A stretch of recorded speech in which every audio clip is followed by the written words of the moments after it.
ഇടത് ചിന്താഗതി ഇത്രയും ശക്തമായ 100% സാക്ഷരതയുള്ള കോൺഗ്രസിന് നല്ല വേരോട്ടമുള്ള കേരളത്തിൽ എന്തുകൊണ്ടാണ് ഈ ഉത്സവത്തിനും കൂടിച്ചേരലിനും ഒക്കെ അപ്പുറത്തേക്ക് വലിയൊരു മഹത്തായ സന്ദേശം കൂടി ഒത്തുചേരലിന്റെ, ഒരുമയുടെ, ഐക്യത്തിന്റെ നല്ല പാഠങ്ങൾ ലോകത്തിന് നൽകുന്നുണ്ട് ഈ ഉത്സവം. ഇവിടെ വന്നതിന് ശേഷം കണ്ടതിൽ ഏറ്റവും ഇഷ്ടപ്പെട്ട കാഴ്ച എന്താ?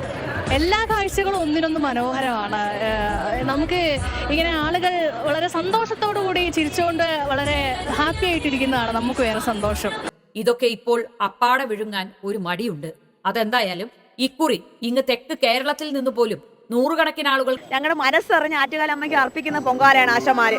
ഇത്ര കാലവും ഇല്ലാതിരുന്ന ഹിന്ദു വികാരവും ആചാരാനുഷ്ഠാന താല്പര്യവും കുംഭമേള സ്നാന തൽപരതയുമൊക്കെ CPM ഭരിക്കുന്ന നാട്ടിലെ മലയാളികൾക്കും ഉണ്ടായി എന്ന് ചുരുക്കം.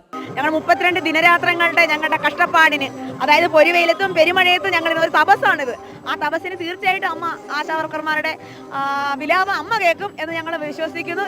കേരള സാർ, 100% ലിറ്ററസി സാർ എന്നൊക്കെ നമ്മൾ ഒരു ഭാഗത്ത് പറയുമ്പോഴും അപ്പൊ ഞങ്ങൾ ഇത്രയും ആരാധിക്കുന്ന ആറ്റുകാലമ്മയുടെ നടയിൽ വളരെ സങ്കടത്തോടെ മന്ത്രിയുടെ കണ്ണു തുറപ്പിക്കാൻ വേണ്ടിയാണ് ഞങ്ങൾ ഇന്ന് പൊങ്കാല, മണ്ടപ്പൂറ്റ്, തെരളി എല്ലാം ഉണ്ടാക്കണത്.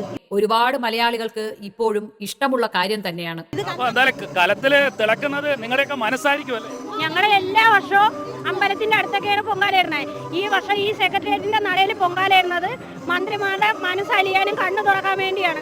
നല്ല പരസ്യം, നല്ല PR, നല്ല ബിസിനസ് എല്ലാം ഒത്തുവന്നപ്പോൾ ഇങ്ങ് കേരളത്തിലും അവര് കണ്ണു തുറക്കണം. ഈ തിളയ്ക്കുന്നതോടുകൂടി ഒന്ന് ആലോചിച്ചു നോക്കൂ. നമുക്ക് ചുറ്റും നമുക്ക് പരിചയമുള്ള 10 പേരെങ്കിലും അവരെ കണ്ണു തുറക്കണം, മനസ്സലിയണം. അത്രേ ഉള്ളൂ. അതാണ് അതിന്റെ ഇമ്പാക്റ്റ്.